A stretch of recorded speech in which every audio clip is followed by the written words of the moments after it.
1 फरवरी 2026 को भारत की वित्त मंत्री निर्मला सीतारमण ने संसद में वित्त वर्ष 2026-27 का केंद्रीय बजट पेश किया।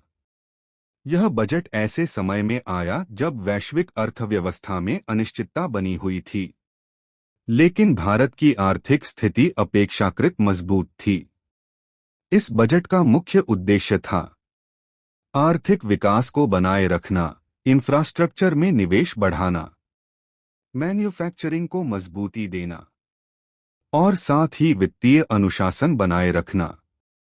सरकार ने साफ किया कि यह बजट अल्पकालिक लाभ के बजाय लंबी अवधि के विकास पर केंद्रित है। बजट का एक अहम पहलू रहा फिस्कल डेफिसिट। वित्त वर्ष 2026-27 के लिए फिस्कल डेफिसिट लक्ष्य रखा गया लगभग 4.3%। इसका मतलब है कि सरकार धीरे धीरे अपने घाटे को कम करने की दिशा में आगे बढ़ रही है। लेकिन विकास पर खर्च भी कम नहीं किया गया। इस बजट में कैपिटल एक्सपेंडिचर को 12 लाख रुपए करोड़ से ज्यादा कर दिया गया। यह अब तक के सबसे बड़े इंफ्रास्ट्रक्चर खर्चों में से एक है। यह पैसा सड़कों, हाईवे, रेलवे, पोर्ट्स, लॉजिस्टिक्स और शहरी विकास पर खर्च किया जाएगा। सरकार का मानना है कि आज इंफ्रास्ट्रक्चर में निवेश कल रोजगार और आर्थिक विकास को बढ़ाएगा। इंफ्रास्ट्रक्चर इस बजट का सबसे बड़ा फोकस रहा।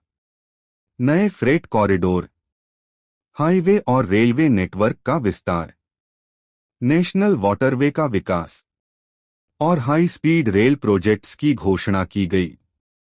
इसके साथ ही इंफ्रास्ट्रक्चर रिस्क गारंटी फंड की घोषणा की गई ताकि निजी कंपनियां बड़े इंफ्रास्ट्रक्चर प्रोजेक्ट्स में निवेश करने के लिए प्रोत्साहित हों।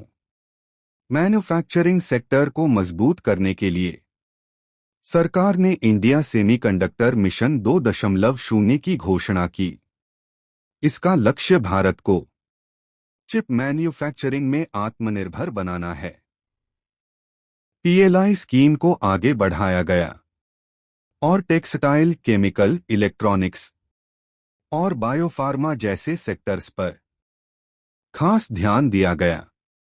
इन कदमों का उद्देश्य है आयात पर निर्भरता कम करना, निर्यात बढ़ाना और देश में बड़े पैमाने पर रोजगार पैदा करना।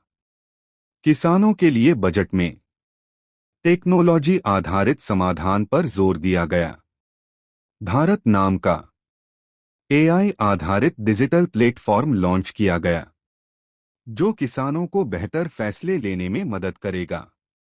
इसके साथ ही उच्च मूल्य वाली फसलों, बेहतर स्टोरेज सुविधाओं और मार्केट एक्सेस पर ध्यान दिया गया। Thanks for watching. Like, share, subscribe.